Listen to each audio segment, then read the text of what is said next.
बोलो कांग्रेस पार्टी की, बोलो कांग्रेस पार्टी की.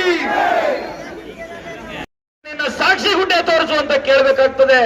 ನಿಮ್ಮ ಗ್ರಾಮಗಳಲ್ಲಿ ಈ ತಾಲೂಕಿಗೆ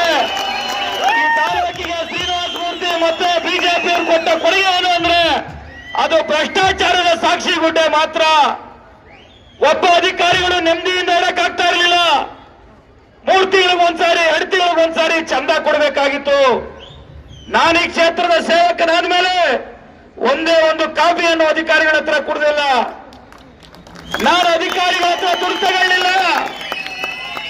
ಇಡೀ ತಾಲೂಕಿನ ಅಧಿಕಾರಿಗಳನ್ನ ಸೇರಿಸಿ ಸುಮಾರು 1,500 ಇಂದ 2,000 ಅಧಿಕಾರಿಗಳಿಗೆ ಔತಣಕೂಟವನ್ನು ಏರ್ಪಡಿಸಿ ನನ್ನ ತಾಲೂಕಿನ ಜನತೆಯ ಸೇವೆಯನ್ನು ಮಾಡಿ ಅಂತ ಹೇಳಿ ಅವ್ರಿಗೆ ಹುರಿದುಂಬಿಸಿದ್ದೀನಿ. ಮುಂದಿನ 4 ವರ್ಷಗಳ ಕಾಲ ನಮ್ಮ ಸರ್ಕಾರ ಇರುತ್ತೆ.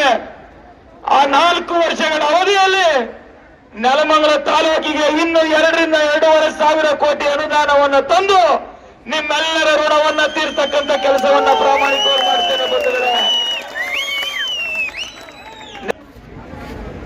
ನೆಲಮಂಗಲ ತಾಲೂಕಿಗೆ ಇವತ್ತು ಶಾಶ್ವತವಾಗಿರ್ತಕ್ಕಂಥ ಗ್ರಾಮೀಣ ಪ್ರದೇಶಗಳಿಗೆ ಕುಡಿಯುವ ನೀರನ್ನ ಜಾರಿಗೆ ತರಲಿಕ್ಕೆ ಇವತ್ತು ನಾನು ಹೋರಾಟವನ್ನು ಮಾಡ್ತಾ ಇದ್ದೇನೆ.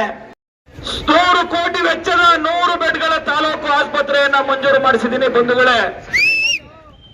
ಇವತ್ತು ರೈತರ ಸಾರ್ವಜನಿಕರು ಇವತ್ತು ನನ್ನ ತಾಲೂಕಿನಲ್ಲಿ ನೆಲಮಂಗಲ ವಿಧಾನಸಭೆ ಈ ಅಂತರ್ಜಲ ಮಟ್ಟವನ್ನ ವೃದ್ಧಿಸಲಿಕ್ಕೆ 425 ಕೋಟಿ ವೆಚ್ಚದಲ್ಲಿ 69 ಕೆರೆ ತುಂಬಿಸತಕ್ಕಂಥ ಯೋಜನೆಯನ್ನ ಮಂಜೂರು ಮಾಡಿಸಿಕೊಂಡು ಭೂಮಿ ಪೂಜೆಯನ್ನ ಮಾಡಿಸಿದ್ದೇವೆ. 8% ಗಿರಾಕಿ ಅವರು ದಯಮಾಡಿ ಎಲ್ಲರೂ ಮನವಿ.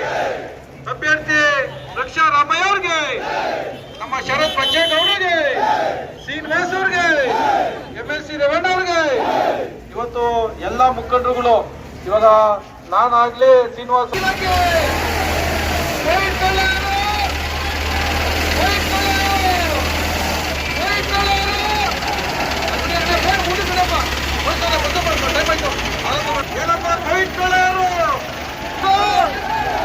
ಬಡವರ ಜೀವನದ ಮೇಲೆ ಎಣ್ಣದ ಮೇಲೆ 40% ಕಮಿಷನ್ ಮಾಡಿದ ಗಿರಾಕಿಯರು ದಯಮಾಡಿ ಅರ್ಥ ಮಾಡ್ಕೊಳ್ಳಿ.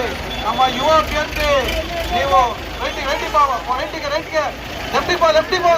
ಬಾ ಮತಕ್ಕೆ ಕೋವಿಡ್ ಕಳ್ಳರು 40% ಗಿರಾಕಿಯರು ಕೋವಿಡ್ ಕಳ್ಳರು ರಕ್ಷಾ ರಾಮಯ್ಯ ಅವ್ರಿಗೆ, ಶ್ರೀನಿವಾಸ್ ಅವ್ರಿಗೆ, ರಕ್ಷಾ ರಾಮಯ್ಯ ಅವ್ರಿಗೆ ಆಯ್ತು.